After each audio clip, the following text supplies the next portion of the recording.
जी हाँ दोस्तों, आ गया खेसारी लाल का सबसे धमाकेदार सॉन्ग, जिस सॉन्ग का बोल है जोरे तोरा माई के, जो काफ़ी बेहतरीन सॉन्ग बना है। ऐसा सॉन्ग आज तक आप लोग नहीं देखे होंगे और नहीं सुने होंगे। जिस गीत को लिखे हैं कृष्णा बेदर्दी और इसमें म्यूजिक दिए हैं आर एस शर्मा। कृष्णा बेदर्दी द्वारा लिखा गया है, आर एस शर्मा म्यूजिक दिए हैं, जो काफ़ी बेहतरीन सॉन्ग बना है। ऐसा सॉन्ग आज तक आप लोग नहीं देखे होंगे।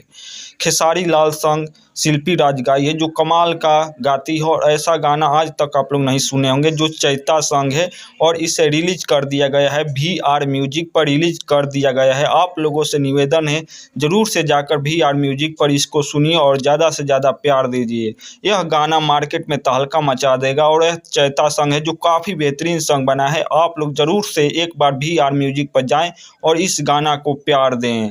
और इसमें रानी जो है फिट है, रानी इसमें काम की है, जो कमाल का डांस करती है, और ऐसा डांस आप लोग आज तक नहीं देखे होंगे। जिसमें खेसारी लाल बोझा उठाते हुए आप लोगों को नजर आएंगे। और यह गाना जो खेत में शूटिंग हुआ है, जो काफ़ी बेहतर बना है। थैंक फॉर यू, जय हिंद।